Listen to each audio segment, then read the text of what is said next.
እሺ እንግዲህ የክሪፕቶ ኤርድሮፖችን ስካም ናቸው ወይንም አይደሉም ብሎ በሙሉ አፍ ከመናገር በፊት መጀመሪያ ምንድነው ኤርድሮፕ? ፕሮጀክቶችስ ለምን ኤርድሮፕ ብሎ ነፃ ኮይን ለሰዎች ያድላሉ የሚለውን ጥያቄ መመለስ ያስፈልጋል። በመጀመሪያ ደረጃ ኤርድሮፕ ማለት ኤርድሮፕ ነው፣ በነፃ የሚገኝ ወይም ጀስት ኤርድሮፕ እንደማለት ነው። ሶ ይሄ ነገር የማርኬቲንግ ስትራቴጂ ነው። ምን ማለት ነው? የማርኬቲንግ ስትራቴጂ ነው ማለት አንድ ቨርቹዋል የሆነ ከረንሲ ወይም አንድ ዲጂታል የሆነ ከረንሲ ወደ ማርኬቱ ሲቀላቀል፣ በዛ በሺዎች በሚቆጠሩ ከረንሲዎች ባሉበት ማርኬቱ ሲቀላቀል የግድ ኮሚኒቲ ያስፈልገዋል። የሱን ፕሮዳክቶች የሱን ሰርቪሶች የሚያውቅ አንድ ኮሚኒቲ ያስፈልገዋል። ስለዚህ ምን ያደርጋል? እንደ ማስታወቂያ አድርጎ ቶክኖቹን በዋሌታቸው ትራንስፈር ያደርግላቸዋል ማለት ነው። በምን መልክ? በኤርድሮፕ መልክ። ሶ ይህን ነገር የሚያውቁ ብዙ አካላት ሪል የሆኑ ፕሮጀክቶች የሚሄዱበትን መንገድ እነሱ ደግሞ ለፌክ ፕሮጀክቶች ይጠቀሙታል ማለት ነው። ከዛ እነሱ በፌክ ፕሮጀክቶች እስካም አድርገው ምን ይጠቀማሉ? አንደኛ ብር ሊጠቀሙ ይችላሉ። ሁለተኛ ሶሻል ሚዲያዎቻቸውን ሰብስክራይብ ያስደርጋሉ፣ ላይክ ያስደርጋሉ፣ ቪዲዮ ያሳያሉ፣ ሌላም ነገር ያስደርጋሉ ማለት ነው። ሶ እነኚህ እስካም የሆኑ ፕሮጀክቶችን በምንድን ነው የምንለያቸው? በመጀመሪያ ደረጃ ሰዎችን አንድ ብር አስገቡ ለብር አስገቡ እያሉ እስካም ያደርጋሉ። ኦር ደግሞ ሶሻል ሚዲያዎቻቸው ላይክ እንዲያደርጉ ሰብስክራይብ እንዲያደርጉ ያስደርጋሉ ማለት ነው እስካም ፕሮጀክቶች ሲሆኑ። ይሄ ማለት ግን ትክክለኛ ሪል የሆኑ ፕሮጀክቶች የሉም ማለት አይደለም። እነኚህን መለየት ያስፈልጋል። የመጀመሪያ የምንለይበት ነገር ምንድነው? አንድ ፕሮጀክት ሲወጣ ዋይት ፔፐሩን ማንበብ ያስፈልጋል። ምንድነው የፕሮጀክት ሊሰራ ያሰበው? ስራው ምንድነው እያሰበ ያለው የሚለውን አንብቦ ማወቅ ያስፈልጋል። ሁለተኛ ምንድነው? ሮድ ማፑን ማየት ያስፈልጋል። ከየት ወዴት ነው የሚሄደው? ምንድነው ስራው? ሰርቪሱ ምንድነው? ዩቲሊቲው ምንድነው? የት ለመድረስ ነው የሚሄደው የሚለውን ዲቴል ሮድ ማፑን ጠንቅቆ ማወቅ ያስፈልጋል። ይሄን ሁሉ ሳናውቅ ደግሞ ቀጥታ ወደ ፕሮጀክት ልንሰራው ከገባንስ በምን ልናውቀው እንችላለን? አንደኛ ኮሚኒቲያቸው ጸጥ ብሎ ነው የሚያበዙ። ዛሬ 10 ሰው ጋብዝ ይሏል፣ ነገ ወደ 20 ሰው ጋብዝ ይሏል፣ ምን ጋብዝ ይሏል። እስካም ነው እንዲህ አይነት ምልክት ካያችሁ። ሁለተኛ ዛሬ ብር አስገባ፣ ነገ ብር አስገባ፣ ከነገ ወዲያ አስገባ የሚሉ ከሆነ እስካም ነው።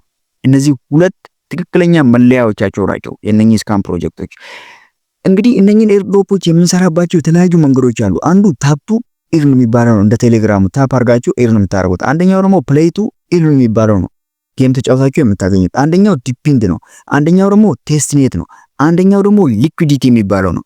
እንግዲህ ከነኚህ ውስጥ ሞር ለስካም የማይጋለጡት የትኞቹ ናቸው? ዲፒንግ፣ ቴስትኔት እና ሊኩዊዲቲ ናቸው። ሌሎቹ ለስካመር በጣም ምቹ ናቸው፣ በጣም የተጋለጡ ናቸው። ምክንያቱም ምንድነው? ቀላል ስለሆኑ ብዙ ሰዎች ገብተው ይሳተፉባቸዋል።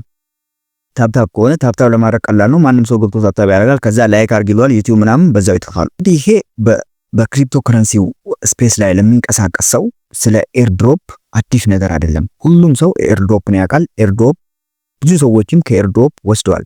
ለዛም ነው የክሪፕቶ ከረንሲው ስፔስ ሰዎች በነፃ መጥተው ገንዘብ የሚያገኙበት ስፔስ ነው የሚባለው በኤርድሮፕ ምክንያት ነው።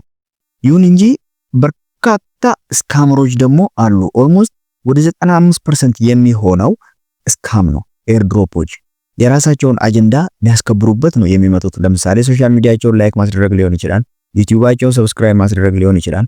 ከዛም ማለፍ ሲል 1 ብር 2 ብር በዚህ ምክንያት አስገቡ ምናምን እያሉ ከሰዎች ላይ እየቀነጫጨቡ ሚሊዮነር የሆኑ የክሪፕቶ ኤርድሮፕ ስካመሮችም ብዙ ናቸው። ጉዳይ የተረዱ ስካመሮች ምን ያደርጋሉ? ልክ ፕሮጀክታቸውን እንደ እውነተኛ ፕሮጀክት ይቀርጹና ኤርድሮፕ ብለው ወደ ማርኬቱ ይገባሉ ማለት ነው።